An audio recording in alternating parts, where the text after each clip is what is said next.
Hello guys. So, pagpatuloy natin yung nasimulang discussion natin about sa solving indeterminate thrust using stiffness matrix method. So, pagpatuloy natin.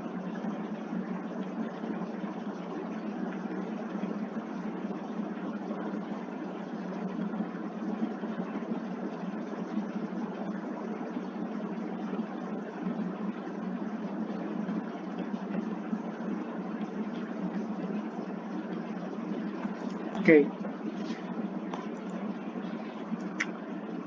Since nakuha na natin tong mga member display node displacement at the free node, ito horizontal and vertical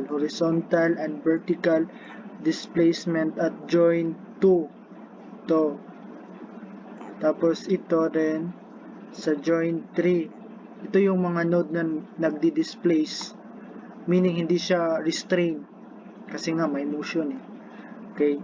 At saka sa joint 5. And then next naman is kukunin naman natin, since may na tayo, nakukuha na natin yung unknown displacement, so makukuha na natin yung unknown reactions. Okay, ganito using matrix ito. So kung mapapansin nyo, ito yung mga unknown reactions, diba? Itong fx sub 4, fy sub 4, fx sub 1, fy sub 1. So itong force basically equals siya sa K. Diba? Ito yung K, kung maalala nyo, ito yung K. Tapos ito yung displacement. Yung matrix ng K, i-multiply natin sa matrix ng displacement. So since ito lang yung kukunin natin, yung mga unknown forces, so ito lang i-consider natin itong sa baba na K. So itong negative 345.2, i-multiply natin sa Vx2. Itong plus 276, multiply din natin dito. Ito ang pag-multiply ng matrix, row times column. So itong 0, 0, multiply natin dito. Ito rin, multiply natin sa Vx5. Ito dito rin, multiply natin. So since ito 0 to 0, 0, 0 to lahat, so no need to multiply this one by one to this matrix. No need na, ito na lang ang i-multiply natin dito sa unknown. And then sa kalawa namang row, ito multiply natin dito, pattern lang yan siya. Pag nagmo-multiply ng matrix, multiply natin hanggang matapos ang mabubuo mo dito is 1, 2, 3, 4. So 4 equations, 4 unknowns. So kaya mo nang isolve yan. Okay, kasi hindi man to unknowns, nakuha mo naman to nung una, di ba? Itong unknown displacement, nakuha mo naman to. I-substitute mo na lang yung mga value na nakuha mo doon. Okay, so ito. So Fu stands for F unknown, yung force or yung reaction na unknown. Then K21 Vu. So ito na yon. Ito yung K21. Ito yung part, itong blue na part, ito yung K21. So multiply natin sa V unknown. Ito yon, V unknown. Since yung V known is 0, so magiging 0 to lahat.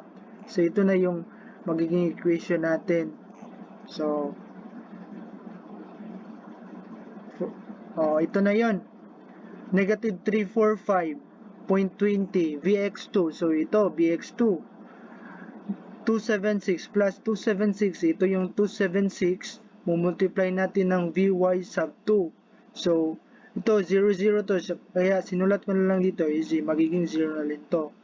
So itong 966, itong pang last, Vx5 ito dito equals Fx sub 4.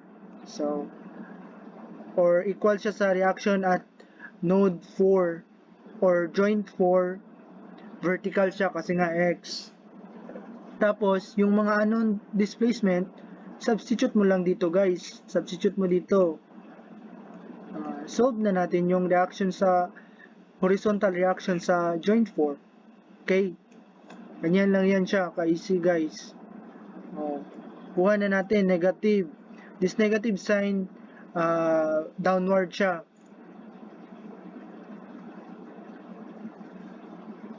So ito na lang mong pangalawa, to multiply lang yan siya dyan, multiply lang. So makuha na natin, substitute lang yung mga values natin sa sa displacement. So makukuha na natin yung reaction, vertical reaction sa joint 4. Okay, same lang din ang process. Then solve na yung equation, solve na yung yung support reaction. So dito naman tayo sa member and forces, or ito yung tinatawag nilang stress sa yung stress sa member. Okay, yung itong P1 kibali dito natin makikita kung gaano kahalaga itong mga arrow guys, kasi 'di ba ikaw ang nagde-decide kung saan patutungo ang arrow mo. So ito na yun, yung kahalagahan ng arrow mo makikita natin dito. Example, so 'di ba ito formula to na dinerive to, pero hindi ko na ipapakita na ang derivation nito kasi masyadong mataas. So elemental to na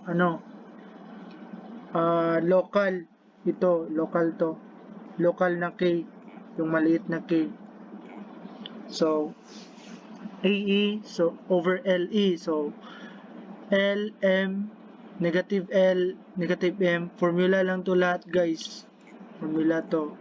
So ang importante nitong arrow is example at member or element 4 dito sa figure. So yung arrow from 1 joint 1, 'di ba, patungong 5. So ito in-exaggerate ko guys, from 1 to 5. So meaning may dyan force na pag ganon, which is the P1, tapos dito naman is P5. So for example, kapag nag-negative tong P1, to importante to kasi malalaman mo kung tension ba yung member or compression. So kapag nag-negative tong P1, so ibig sabihin baliktad yung arrow. So pag ganun yung arrow, so ibig sabihin ito tama lang to kasi positive to. So pag nag-negative tong P1, so tension siya kasi nga tension siya. If P1 is negative, then the member is tension. Likewise, if nag-positive tong P1, yung arrow niya is ang nag-positive tong P1, so itong P5 naman magiging negative to kasi nga kung mapapansin nyo yung parang yung arrow, yung sign niya is pabaliktad ba. Kapag nag-positive to, ibig sabihin ito negative naman tong P5, so compression siya. So since nag-negative yung P1, so tension siya. Okay,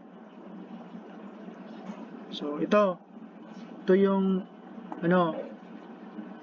di ba ito yung sa member 1, so from 1 to yung arrow niya, yung assumptions galing sa joint 1 patungong joint 2. Ito yung makikita natin doon sa assumptions ng mga arrow natin. So P1, ito formula to. So itong L, ito yung direction of cosine, itong LM. So 'di ba itong L is cosine theta at tapos itong M is sin theta. So yung mga nakuha natin doon sa previous natin na solution, substitute na lang natin dito. Okay? So Vx1 ito, nakuha naman natin to lahat. Yung mga displacement. So, substitute na lang natin guys. So, makukuha natin yung P1. So, ang P1 is positive. So, ibig sabihin, tama to. While P2, naging negative siya. So, mali to. Ito dapat. So, kaya naging compression siya guys. Compression. Yung, member 1. Tapos, same lang din yung sa member 2. Yung arrow from joint 3 to 2. So, yung nakuha nating P3, P sub 3 is naging positive. So, okay lang to, tama to na assumption natin. Ito namang P2 negative. So, ibig sabihin mali to, dapat pa ganun. So, kaya naging compression yung member natin. To. Yan ang kalagahan ng arrow, guys. Dapat nyo. Ito, same lang din. Ito, negative, yung P4. So, ibig sabihin, mali to. Mali tong arrow na to, pag ganun siya. So, kaya naging tension siya. Tension yung, internal force or member end forces. Dito naman is, negative yung P5. So, ito, mali to. Yung arrow, yung assumptions natin. So, compression siya. Kaya naging compression yung answer natin sa member 4.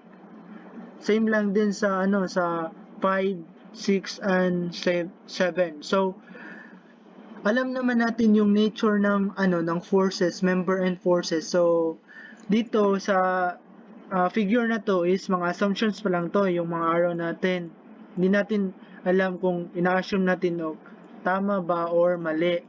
So sa checking natin, dapat itatama na natin. So, itong at joint 2,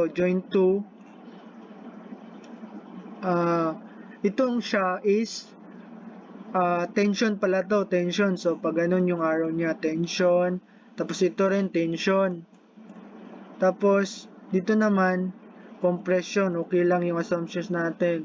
Tapos, ito din, compression. So, i-check natin, summation of forces along Y equals to 0 at node 2. So, ito yung nakuha nating value. 25.00 is approximately equals to 25. So, maring tama tayo guys, yung solution natin.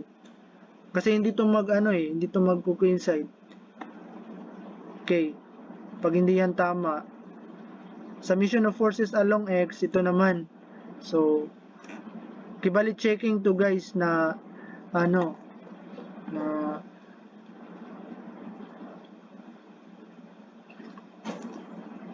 para natin, may tama natin yung sagot natin. Malaman natin kung tama ba yung sagot natin. Okay? Thanks for watching. God bless.